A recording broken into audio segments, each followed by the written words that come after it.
And this is a conversation that started, at least for me, a couple of years ago with the Trust Project. It's something that I think I've come to believe is crucial for the future of news. So I'm just going to talk about 8 ideas.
It's, never mind.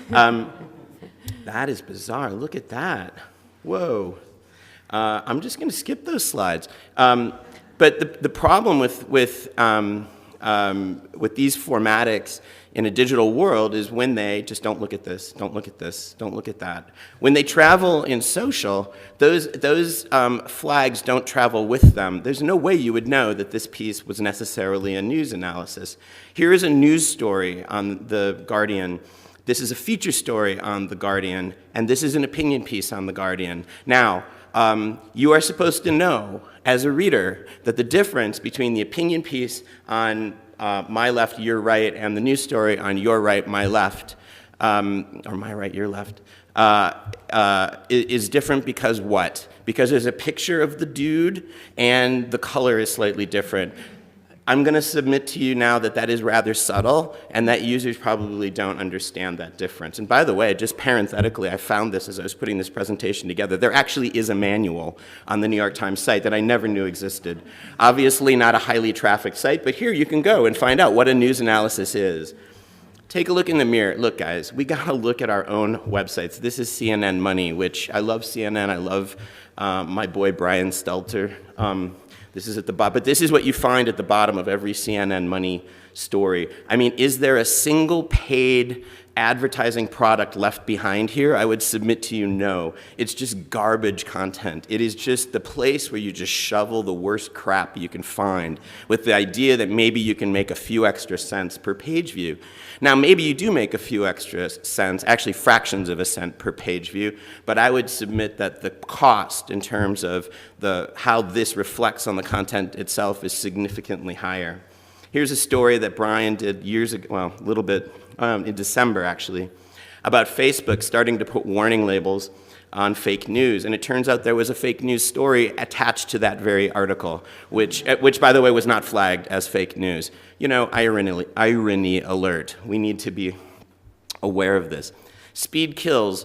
We had a really depressing, Mandy actually convened this, a really depressing, I think, conversation about being first and the need to be first. And the need to put, it was in the context of eyewitness media. And would you post an unconfirmed video of a breaking news event? And almost everybody in the room, to a person, said yes. And when asked why, the real answer is that we all kind of imagine this great Mexican standoff over breaking news. Like everybody is sitting there with a gun pointed to one another, and it's like, well, if I don't post it, my competitor's going to post it, and they're going to get all the page views. And you know, I would post it, but say this is unconfirmed. And I'm like, what are you talking about? That's not journalism. So speed kills. There they are. This is what this was supposed to look like. I don't know why those were up there. Here's just a few examples of really top-notch journalists making some really stupid mistakes on Twitter because of speed, the need to be first, the need to be fast. I think this actually dramatically undermines our credibility. The running of the interns, which is what one publication calls it. Here's an example of how this manifests. This actually happens. So when a Supreme Court decision is handed down, it goes into a room that's around the corner from where around the corner from where the media actually sets up TV. And so the interns all hang out there, grab the decision and run literally as fast as they can to get it on air. You know, this actually happens. And this is what happens as a result. During Obamacare, if you didn't read every single word of that decision, you would have reported it incorrectly because it was like a novel that had a twist at the end. It was like an M. Night Shyamalan movie. It looked for all the world like it was going to be overturned until the very end when it, boom, there's a little twist. Every major network reported this incorrectly. Jill Abramson, who was editor-in-chief of the New York Times at the time, prohibited us from writing a word until Adam Liptak had read the entire decision. This is what the New York Times went up with. Yes, was it 10 minutes later? Yes. Did our readers say, oh my God, you weren't first? No. Did we look good as a result? Yes. Did the world continue to revolve? Did the sun come up the next day because we didn't beat CNN by 16 milliseconds? Yes, it did. Speed kills. We needed to slow down. Pick metrics that matter. When trust is the ultimate metric, you know the metrics we use that are really designed for advertising, page views, uniques, do not serve us well. Those are not good proxies for trust. I want to point you to NPR, which is experimenting with new ways of sort of tracking trust. And they talk about it in terms of empathy, or in terms of, do you care? Does this story make you care? Here's an example. Click if you love quality.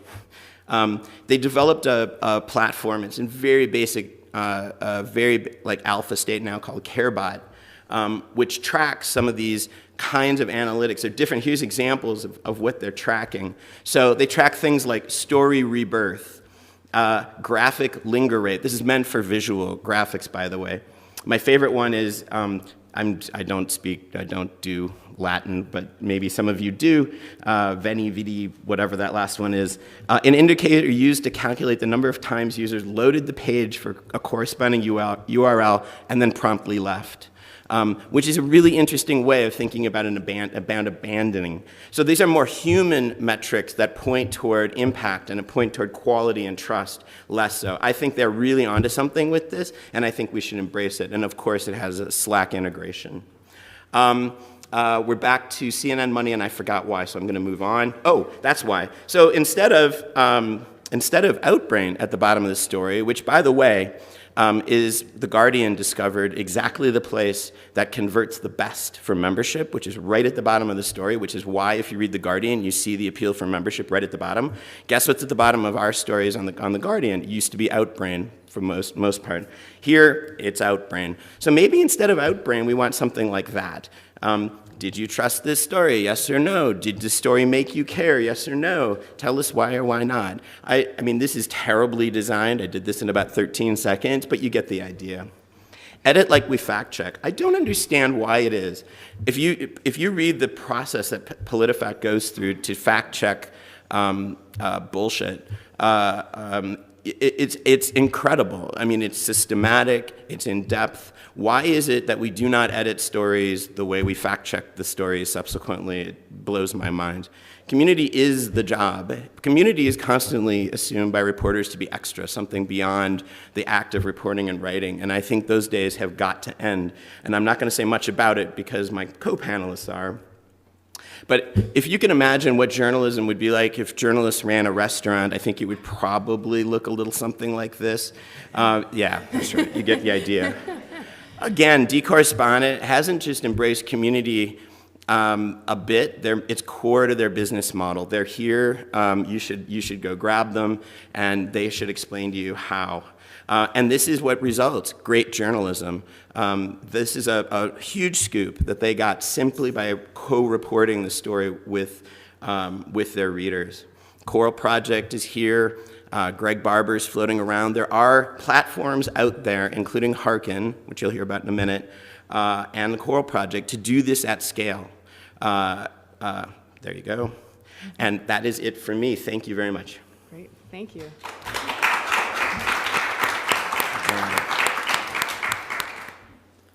Okay, so we'll get the next batch of slides up here.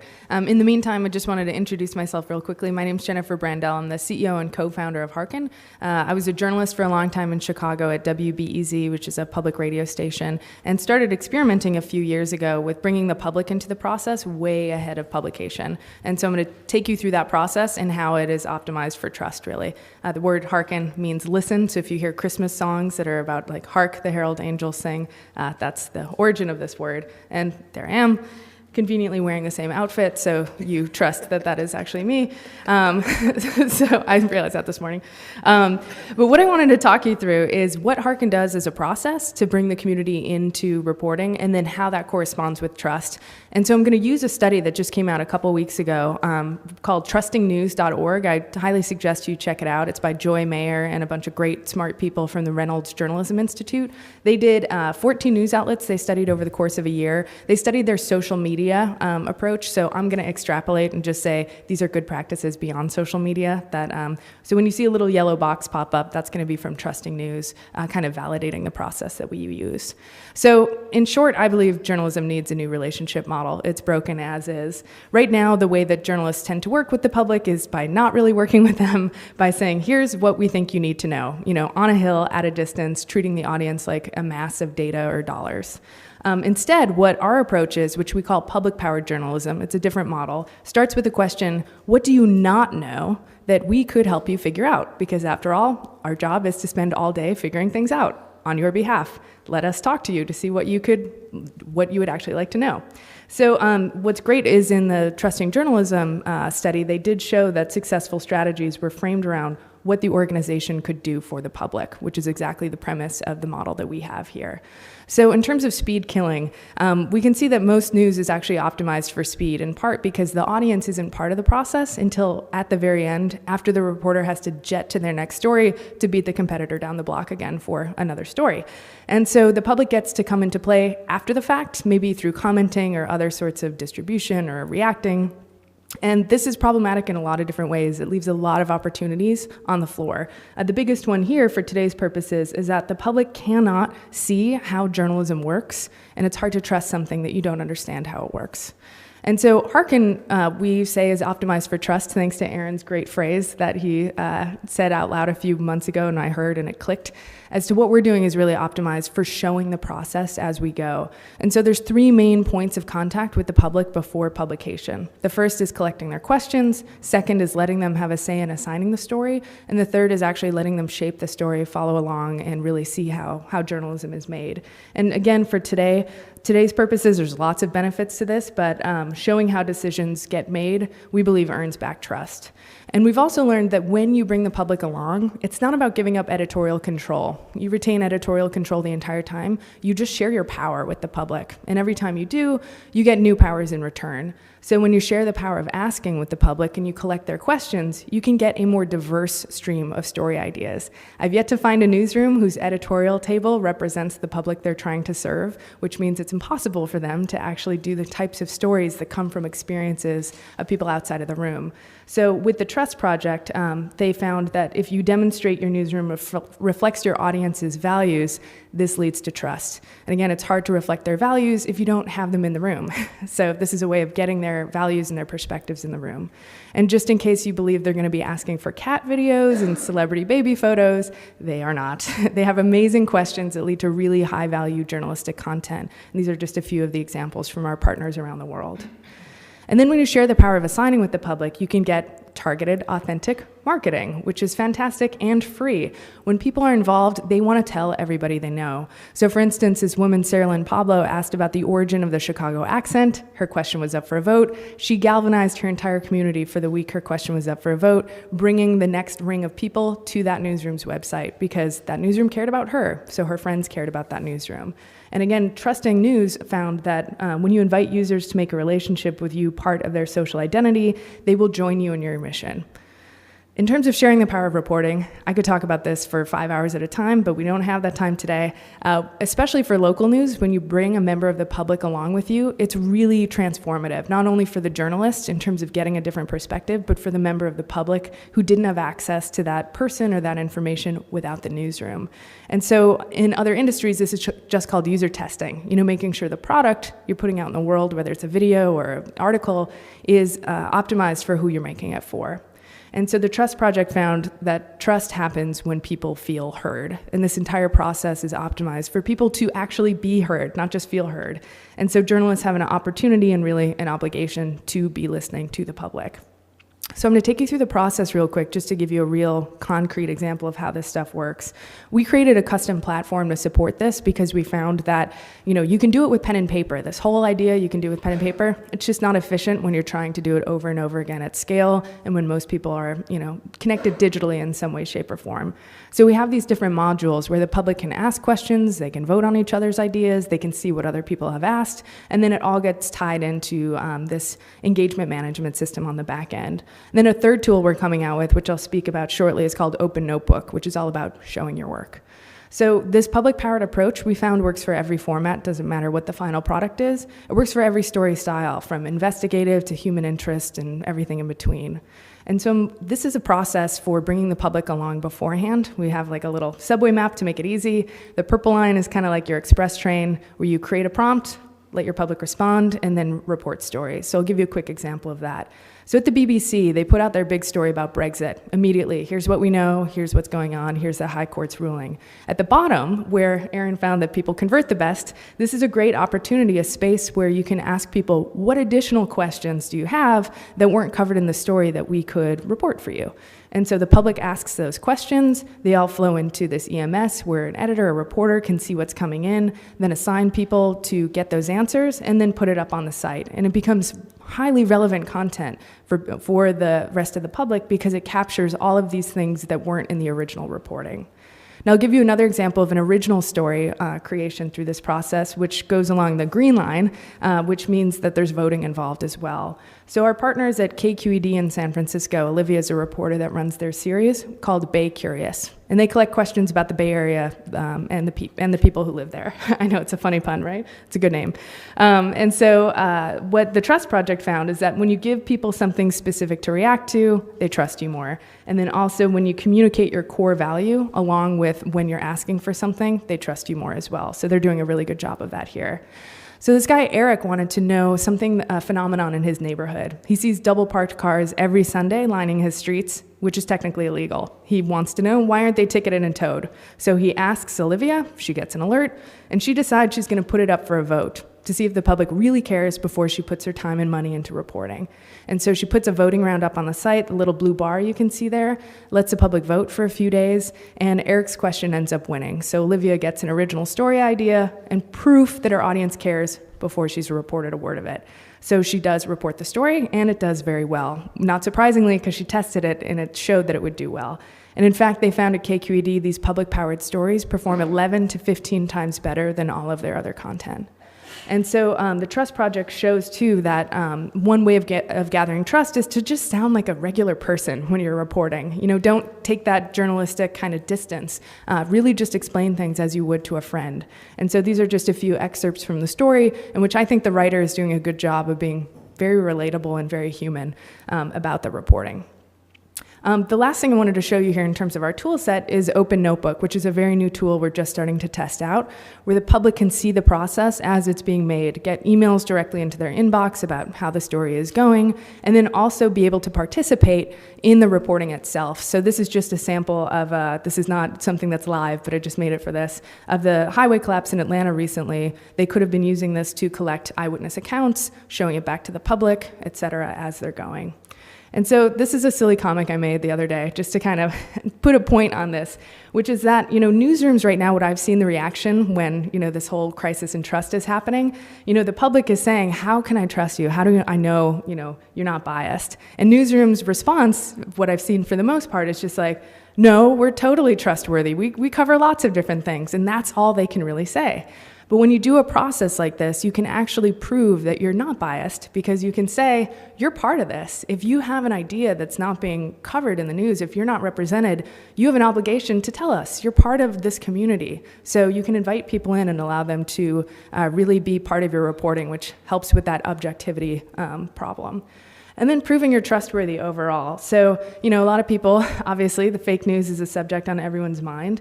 And journalists I see responding, just saying, like Aaron said, just trust us, we're journalists. Or being indignant about it, like, I can't believe you would think that, you idiot, of course we're real. Where instead, when you do this process, you can show people what you're doing and say, look, if you don't trust us, here's what we're up to. And you can see for yourself and make an opinion for yourself. So when you put the public at the center of your model, we found that the value follows here. And I'm going to go through these real quick because I know we're short on time.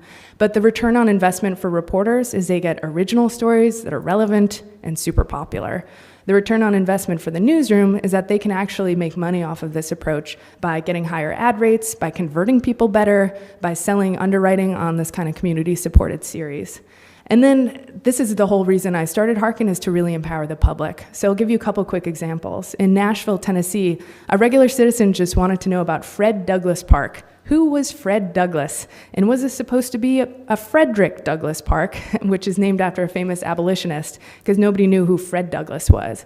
Turns out the newsroom investigated, they called City Hall. City Hall had no idea who Fred Douglass was, and just a couple weeks ago, they decided to clarify the name to Frederick Douglass Park. So this is an 80-year-old slight that the city gave to Frederick Douglass, the abolitionist, that they've corrected now. Now, without the newsroom, a member of the public just calling the city council to ask about this, there's no way anything would have been done. It's because the newsroom was involved that this kind of action could take place. A similar idea happened in Florida, where some parents found their dance studio for their kids closed down suddenly, and they didn't have the time in their busy days to try and hunt down the owner of the studio, get their money back, but the newsroom was able to find that and get justice for the little girls. And then in Chicago, an example, when I was there reporting, a woman wanted to know how much electricity came from fracking. We did 2 stories showing how difficult it was to actually find this answer. We couldn't find the answer. It was a very opaque process. But because we involved her, because we showed her our work, explained how difficult it was to find this answer, she became so personally invested and interested that she ended up quitting her job to become an educator in the community about better energy practices, so that she felt like this was part of her responsibility. And at the end of the day, in a democracy, the citizens are the most important actors. And so if they have the information they need to make change, journalists can be that conduit to help them do that. So at the end of the day, if you put the public at the center of your model, you can earn back trust. So that's a short, long story, but thank you so much for your attention. All right. Man, do you want the next slides up, you're going to realize that someone designed hers and did not. What? Oh, Mike. Microphone. If you push that little.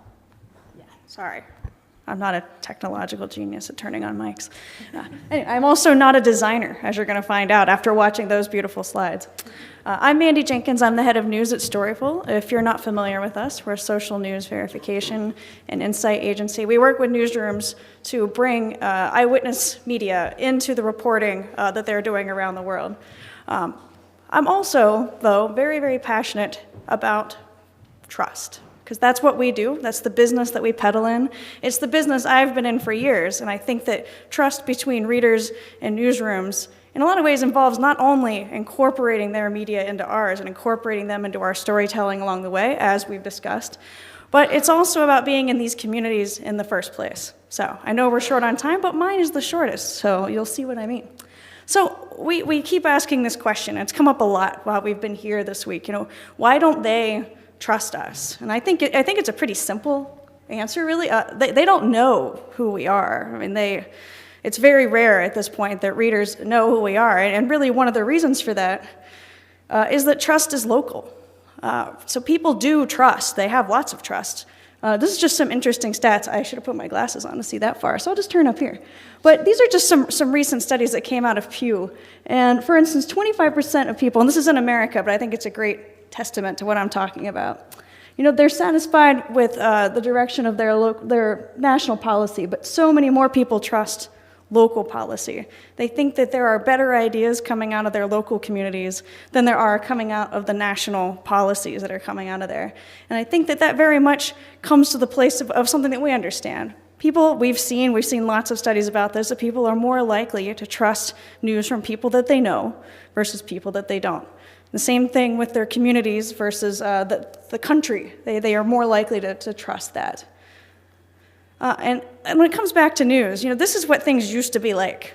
People used to actually know journalists in their towns, like they would meet them. They would meet the person that delivered the paper, but they often also went to school with people who became journalists, and they all live in the same town, they all know each other, their kids go to the same school, they shop at the same grocery stores, they live right down the street. That isn't necessarily as likely to happen anymore. One good reason for that is that there are fewer journalists. There's a lot fewer journalists, not only in the U.S., but across the world than there used to be. These are just the cuts we've seen over time. We all know this story. It's depressing and sad. We won't necessarily look at this graph for very long before we all get traumatized by it. But it's important to note that in the U.S. and here in Europe, but this is a kind of based in the US because this is one I happen to know a little bit more about. These cuts haven't been evenly applied. The cuts really have applied mostly to the middle part of the US. On the coast, the job numbers have roughly stayed the same in Los Angeles, New York, and DC, or gone up in the same time that jobs have dramatically disappeared in journalism across the South and the Midwest and the West. So, and then this is a great stat actually, that 1 in 5 journalism jobs right now in the US are located in one of those 3 cities, which is massive when you really think about how big the US is. So when we don't have, and I told you I wasn't a designer, when we don't have journalists in the towns where news is happening, they parachute in. And this has happened lots over the years. I mean, you see it all the time. And parachuting, though, it's predicated on this belief that, you know, these spots are only worthy of spot coverage. They're only newsworthy every once in a while. There's really nothing else that happens there. There's no other reason to be there. They really kind of flare up. I'm from one of these places, and that's why I'm very passionate about this subject. I'm from Ohio. This is where it is. In the US, they need this map too, so it isn't just aimed at a European audience. They have no idea where it is. Ohio, you might have heard about that, because every election season, political reporters parachute in. They come in there, they tell all these stories, and especially in this most recent election cycle, we're talking a lot about how all of these white working class people, they're all steel workers, they were all laid off, they're all struggling farmers, they're adorable but kind of racist. I mean, that's pretty much what every single story about Ohio is about, especially during the political season. They come in for a day or two, they eat some pancakes, they eat some of our delightful fried foods, they take pictures of it, they tweet about it, they make jokes about rednecks, and then they leave. And everybody wonders why people in the middle part of the country really hate journalists on the coast. And it's because of that. That's definitely not true. And actually, for the record, in Ohio, healthcare, aerospace, and defense are the top industries, not farming, manufacturing, steelworking. Heroin making is a strong contender, but they don't track that right now. This is a great summary from a journalist in Ohio about how this coverage went over this election season and how it still is. Right now, there's a lot of people still parachuting in after the election, like, how did Trump win? Let's go back and do this all over again and tell these same stories again. It's pretty depressing, because I mean, even with the best intentions, parachuting journalism is not going to capture a real portrait. You know, you're really going to only end up getting, I mean, even the best reporters really can only get a caricature of what a red state is like, or what a rural town is like, or what a small town is like. You're not going to get a real feel for it because you're not from there. So the moral of all this, as depressing as that is and as ranty as I might seem, because I'm going kind of fast, I swear it's not all that bad. The means is that when we're talking about trust, and we're talking about especially trust in places where lots of journalism is not happening anymore, we need to show up and we need to be authentic about the communities that we say that we cover. You know, kind of taking on what Jennifer said here, you know, we need to reflect the communities that we say that we're in. And right now, most national media in the US, and I would venture to say that most national media in most countries, don't get to reflect the places that are not in the cities, that are not where these places actually are. So there's a few different solutions that are out there that people are doing, and I think they're great ideas, and I think there's a lot more of it that we can be doing. For one thing, there's some great work that can be done of collaborative, local-driven reporting projects. This is one I have been obsessed with lately, not only because I'm from Appalachia, but because it's really, really great reporting. 100 Days in Appalachia, this is a collaborative effort between West Virginia Public Radio, West Virginia University's journalism school, and a local rural news startup called the Daily Yonder.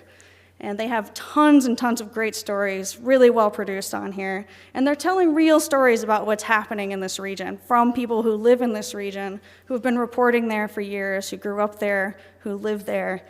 I highly recommend checking this out. And I think that it's a great example of what you can do when you can get people who have passion about this together. They can get some funding, and they can actually get these stories out there into a world where people can actually learn a little bit more about the place. But the people who live there also have a news resource that's reflecting exactly the kind of life that they're living. Another thing that we can be doing is actually taking a lot of what we're doing on a national scale to a local level. Thinking, is there something that I'm doing nationally that would really work well as a local version of this? And I really am excited by ProPublica opening an Illinois version of ProPublica. It's not just a bureau. It's not like a little subsect. It's not like this dude over here doing this thing. It is actually a ProPublica for Illinois.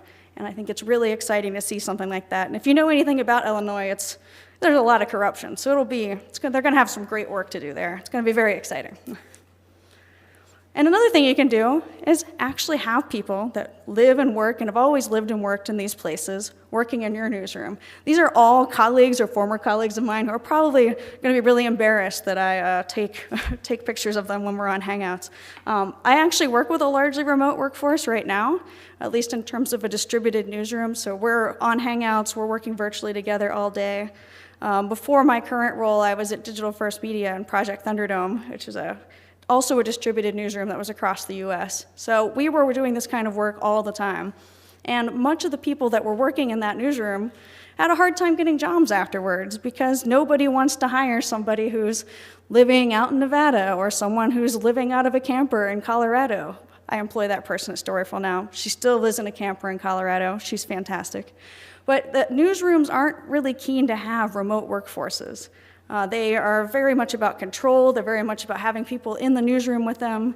It's one thing for the industry to be hiring in people from those places, which is already pretty difficult. I know from experience of many years of having to prove that I'm not illiterate, that I can actually work in New York City and not die on the subway or something.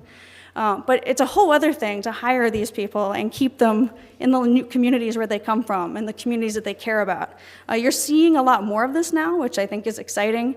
But I don't like that it took what journalists see as some massive election cycle failure to make them think, maybe it's a good idea if I hire someone that lives in Missouri or that lives in Ohio to actually write about Ohio, that they're finally getting there. But I think that is a solution it's easy, it's actually cheaper than hiring a bunch of people in New York, and you get some really good trusting stories that will actually bring the audience in.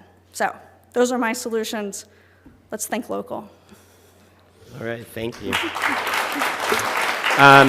Since we did get started a bit late, and this is only a 45-minute panel, we're gonna ad lib here, and actually, if you have questions, the three of us, and I'm just gonna assume this is okay, we'll just hang out here if you have any questions. If you don't feel obligated, But we'll be right out here. Thank you all for coming. Thank you, Mandy. Thank you, Jennifer. Thank you. Thank you, Aaron.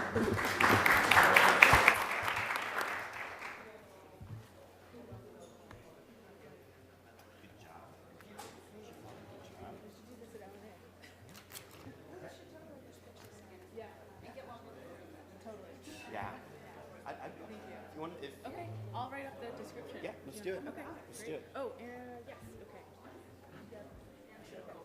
Oh, shit. I was like, I saw you. I was like, I hope it's okay. Yeah, I'll send you slides. Is that legal? Okay, all right, good. I like the whole down. No, I mean, I love that you're tweeting, and when you tell us that stuff is happening, we're just like, oh, you're doing something about the wall. Yeah, exactly.